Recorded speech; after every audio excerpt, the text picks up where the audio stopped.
غیبت قرآن حکیم میں اس کی مذمت ہے، حدیث مبارکہ میں؟ بسم اللہ الرحمن الرحیم۔ غیبت گناہ کبیرہ میں سے ہے، اور قرآن مجید میں بھی اور احادیث رسول صلی اللہ علیہ وسلم میں بھی اس کی بہت سخت مذمت کی گئی۔ قرآن مجید کی سورہ حجرات کے اندر اللہ رب العزت نے ارشاد فرمایا کہ تم ایک دوسرے کی غیبت نہ کرو، کیا تم یہ بات پسند کرتے ہو کہ اپنے مردہ بھائی کا گوشت کھاؤ؟ یقیناً تمہیں اس سے گھن آئے گی۔ اور یہی بات احادیث رسول صلی اللہ علیہ وسلم میں بھی فرمائی گئی کہ غیبت اس طرح ہے جس طرح مردار کا گوشت کھایا جاتا ہے۔ حضور نبی کریم صلی اللہ علیہ وسلم کی بارگاہ میں صحابہ کرام سے پوچھا گیا کہ مفلس کون ہے؟ تو صحابہ کرام نے عرض کیا یا رسول اللہ صلی اللہ علیہ وسلم، مفلس وہ ہوتا ہے جس کے پاس مال و متاع نہ ہو۔ تو آپ نے فرمایا میری امت کا مفلس وہ ہے، وہ کل نماز بھی لائے گا، روزہ بھی لائے گا، زکوٰۃ بھی لائے گا، لیکن اس نے جھوٹ بولا ہوگا، کسی کو گالی دی ہوگی، کسی کا خون بہایا ہوگا، تو اس کی نیکیاں ان کو دی جائیں گی، اور جب ان کا حق پھر بھی ادا نہیں ہوگا، اس کی نیکیاں ختم ہو جائیں گی، تو اس کے گناہ ان کے کھاتے میں ڈالے جائیں گے۔ اب اسی بات کو امام حسن بصری رحمۃ اللہ تعالیٰ علیہ نے یوں بیان کیا کہ ایک شخص آپ کی غیبت کرتا تھا، آپ نے اس کو تحفہ بھیجا۔ لوگوں نے آپ سے پوچھا کہ امام حسن بصری سے کہ اس کی کیا وجہ ہے، وہ آپ کی غیبت کرتا ہے اور آپ اس کو تحفہ بھیجتے ہیں؟ تو حضرت امام حسن بصری نے فرمایا کہ تحفہ میں نے اس لیے بھیجا ہے، جب وہ میری غیبت کرتا ہے تو اپنی وہ نیکیاں میرے کھاتے میں ڈالتا ہے جو میں نے نہیں کی، اور میرے وہ گناہ اپنے کھاتے میں ڈالتا ہے جو اس نے نہیں کیے۔ ٹھیک ہے ڈاکٹر صاحبہ، ذرا ڈاکٹر صاحبہ سے پوچھیں۔ ڈاکٹر صاحبہ، حضرت عبداللہ بن مبارک بہت بڑے ولی اللہ ہوئے، ان سے کسی نے کہا آپ نے میری غیبت کی، انہوں نے کہا بھائی میں نے آپ کی غیبت نہیں کی، میں نے کرنی ہوتی تو میں اپنی ماں کی غیبت کرتا۔ انہوں نے کہا ماں کی غیبت؟ کہنے لگا ہاں میری نیکیاں اگر کسی کے کھاتے میں جائیں تو میں چاہوں گا کہ میری ماں کے کھاتے میں جائیں، کسی کھاتے میں کیوں جائیں؟ اچھا یہ غیبت کیوں کرتا ہے آدمی؟ اصل میں یہ ایک شروع یہاں سے ہوتا ہے کہ اس میں ایک خواہش ہوتی ہے انسان کی کہ وہ کسی کے بارے میں کوئی تبصرہ کرے، اس کے بارے میں کوئی بات کرے، اور اس کے اندر اتنی اخلاقی جرت نہیں ہوتی کہ جو وہ سچ بات ہے دوسرے شخص کے منہ پر کر سکے۔ اب ہمارے معاشرے میں اور ہم سے پہلے گزرنے والے بہت سے معاشروں میں جو بتدریج شکار ہوتے چلے گئے اخلاقی پستی کا، یہ ایک نارمل یا عام واقع ہونے والی چیز بن گئی۔ کہا یہ جاتا ہے کہ جب شروع میں انسانی معاشرے شروع ہوئے تو یہ کوئی نیچرل یا فطری یا نارمل بات نہیں تھی، لوگ ایک دوسرے کے پیٹھ پیچھے بات نہیں کرتے تھے۔ اب وہ کیونکہ ایک معمول کا حصہ بن گیا ہے تو آپ وہ بات جو آپ کسی کے چہرے پہ اس کے سامنے نہیں کہہ سکتے روبرو، وہ آپ اس کے پیٹھ پیچھے کہتے ہیں۔ آپ کے ارد گرد کے لوگ اس کو ویلکم کرتے ہیں، انکریج کرتے ہیں، حوصلہ افزائی کرتے ہیں، ایک گفتگو کا ماحول بن جاتا ہے جس میں مسلسل دوسرے لوگوں کے پیٹھ پیچھے بات کی جا رہی ہو۔ کوئی ایسا نظام نہیں ہے کہ آپ شکایت، یہ بیماری بن جاتی ہے آہستہ آہستہ اس میں جب لذت پیدا ہو جاتی ہے تو لذت تو بڑی ہے، آپ ایگری کریں گے؟ میں بالکل ایگری کروں گی، پوری دنیا کے معاشرے اس کی لپیٹ میں ہیں اس وقت۔ جی ہاں، لیکن میرا خیال ہے کہ کچھ معاشروں میں زیادہ ہے۔ میں نے کچھ ایسے ملکوں میں یہ ماحول دیکھا ہے کہ جو دوسروں کے پیٹھ پیچھے بات کرنا ان کے کوئی روزمرہ گفتگو کا حصہ نہیں ہوتا۔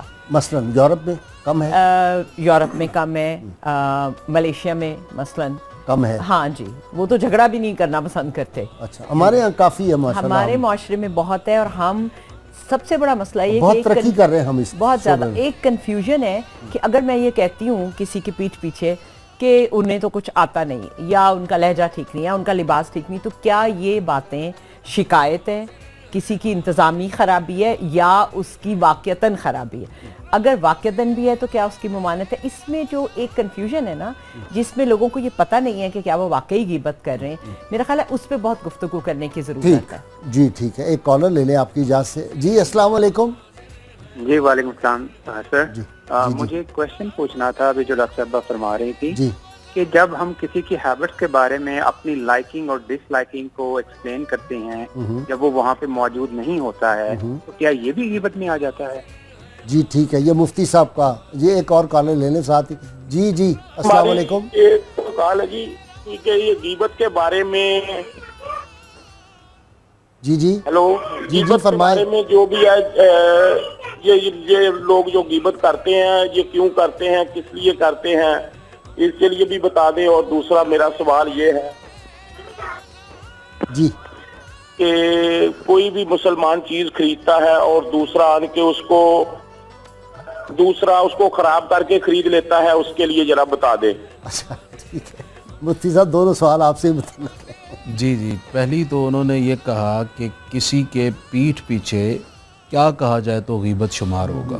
کسی کے پیٹھ پیچھے ایسی بات کرنا جو اس کے منہ پر کی جائے تو اسے ناگوار گزرے، اسے غیبت کہتے ہیں۔ ٹھیک، اگر کہے جی جو بات اس کی پیٹھ پیچھے کی گئی ہے وہ حقیقت میں اس کی شخصیت میں داخل ہے، مثلا یہ کہا تو بڑا کالا ہے، یہ بڑا ضدی ہے، بڑا اڑیل ہے، تو نبی کریم علیہ السلام سے صحابہ نے پوچھا یا رسول اللہ کیا یہ وصف اس کی شخصیت میں داخل ہو پھر بھی یہ غیبت ہے؟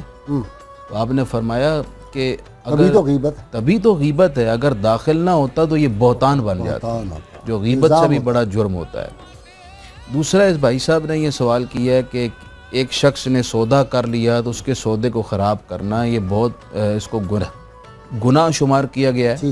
ایک شخص کی ڈیل پختہ ہو چکی ہے، اب اس کی ڈیل کو خراب کرنے کے لیے سودے پر سودا کرنا یہ شرع میں جائز نہیں ہے۔ اچھا ڈاکٹر صاحبہ ذرا بتائیں نا اس سے نکلے آدمی کیسے؟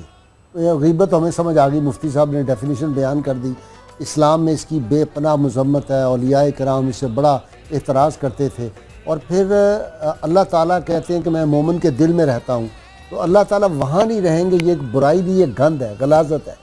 اور پہلے حضرت جابر رضی اللہ تعالیٰ عنہ نے یہ فرمایا کہ پہلے زمانوں میں یہ صحابی رسول ہیں کہ جو لوگ غیبت اکثر کرتے تھے ان کے منہ سے ایک بو آتی تھی، لوگوں کو پتہ چل جاتا ہے یہ غیبت گو ہے، تو محسوس تو ہمیں بھی ہو جاتی ہے جو بہت زیادہ غیبت کرنے والے ان کی، لیکن آہستہ آہستہ اب وہ اس کو پنجابی میں کہتے ہیں بو ماری گئی، اس طرح کا کوئی معاملہ ہو، اس سے نکلے کیسے؟ ہمیں حسن سیرت اور کردار کی خوبی کی جو ایک عادت ہونی چاہیے کہ ہم اپنے کردار کو بھی ویسا بنائیں، اور ہمارے ارد گرد بھی خوبصورت طبیعت کے، خوبصورت سیرت کے لوگ ہوں۔ وہ جس کو آپ کہہ رہے ہیں کہ ہم اس سے بے حس ہو گئے ہیں، واقعتاً یہ ہے کہ ہمیں کردار کی خوبیوں کو تلاش کرنے اور اس کو اجاگر کرنے اپنے میں اور دوسروں میں، اس کے لیے کوئی تلاش، اس کے لیے کوئی سعی کرنا، یہ کوئی ہماری عادت میں شامل نہیں رہا۔ آپ جیسے جیسے اپنے معیارات کو پیچھے لاتے رہتے ہیں اور ایک چیز کو تسلیم کرتے جاتے ہیں۔ اب آپ سجیسٹ کریں نا۔ اچھا، اب اس میں مسئلہ یہ ہے کہ دو باتیں ہو سکتی ہیں اس کے بارے میں، جیسے تربیت السالک میں لکھا ہے کہ جب کسی کی غیبت کا خیال آئے تو اس کی تعریف کرو۔ واہ، جب آپ کو سبحان وہ بہت برا لگتا ہے اور آپ کو اس کی تعریف کرنی پڑے گی تو چلیں آپ تعریف نہیں کریں گے تو کم از کم برائی سے تو باز رہیں گے۔ بہت تو اپنے پہ یہ ایک جیسے ہم کفارہ ادا کرتے ہیں یعنی روزہ کیپ کسی یور چیز کا سیلف بھی، بیزی ان پازیٹیو مینر۔ جی بالکل۔ لو آپ کی بات سے ایک بہت زبردست بات یاد ہے، سیدنا عیسیٰ علیہ السلام کہ لوگ گزر رہے تھے تو انہوں نے کہا یہ دیکھیں یہ کتا کتنا غلیظ پڑا ہوا ہے، تو آپ نے سیدنا عیسیٰ علیہ السلام فرمایا اس کے دانت بڑے سفید، یعنی اس بات کو پازیٹیو انداز میں کر دیا۔ یہ آپ کی بات کی تائید میں میں نے عرض کیا۔ جی ایک تو یہ، دوسرا یہ کہ اگر ہم اس کو اجتماعی طور پہ کرنا چاہیں تو ہم جہاں بیٹھے ہوں، جس محفل میں کوئی ایسی بات کر رہا ہو، تو جب وہ آپ اس شخص کو دیکھ رہے ہو آپ اپنی نظریں پھیر لیں اگر اٹھ نہیں سکتے تو پہلا تو یہی ہے کہ آپ اس کو زبان سے کہیں کہ یہ غیبت ہے میرے اندازے کے مطابق، تو ہم اہل محفل جو ہیں اس سے باز رہیں تو بہتر ہے۔ اگر وہ محفل اس کو جاری رکھے تو پھر آپ وہاں سے اٹھ جائیں۔ اور کئی دفعہ ملازمتوں کے مسائل ہوتے ہیں، میں ایک ادارے میں ہوں، بہت بڑا ادارہ ہے، تو میں یہ دیکھتی ہوں کہ لوگوں کی ایک عادت بنی ہوتی ہے اداروں میں خاص طور پہ جو نہیں ہے اس کے بارے میں بات کرنا، یا محلاتی سازشیں، پالیٹکس، تو اس میں ہم سب کا ایک دوسرے پہ جو مثبت اثر ہو سکتا ہے کہ ہم ایک دوسرے کو اس گناہ سے باز رکھیں۔ میں نے یہ دیکھا ہے کہ ہم اپنے معاشرے میں لوگوں سے بھلائی کرتے ہیں، نیکی کرتے ہیں، اچھا سلوک کرتے ہیں، وہ آپ کے خلاف سازش شروع کر دیتا ہے۔ جس کی آپ سرپرستی کرتے ہیں، جس کو آپ پروموٹ کرتے ہیں، وہی سازش شروع کر دیتا ہے۔ یہ انسان کی جبلت کیوں ہے کہ وہ اپنے محسن کے خلاف سازش میں آ جاتا ہے؟ یہ آپ سے میں نے پوچھنا ہے، آپ سے میں بعد میں اس کا جواب لیتا ہوں، میں ذرا بشارت سے پوچھ لوں۔ اچھا، بشارت، اولیاء کرام بہت احتراز کرتے تھے، یہ درست ہے کہ اللہ تعالیٰ اگر آپ کے دل کے اندر کینہ ہے، بغض ہے، حسد ہے، غیبت ہے، تو پھر اللہ کے انوار تو نہیں آئیں گے وہاں، کیا آئیں گے اس کے بعد؟ بالکل اسی طرح ہے غازی صاحب، اور جو بات آپ فرما رہے تھے، قوت القلوب کے اندر ایک روایت موجود ہے کہ حضرت ابو طالب مکی رحمۃ اللہ تعالیٰ علیہ وہ فرماتے تھے کہ میں غیبت سے بچتا ہوں۔ لوگوں نے پوچھا کس طرح آپ بچتے ہیں؟ انہوں نے فرمایا جب میرے سامنے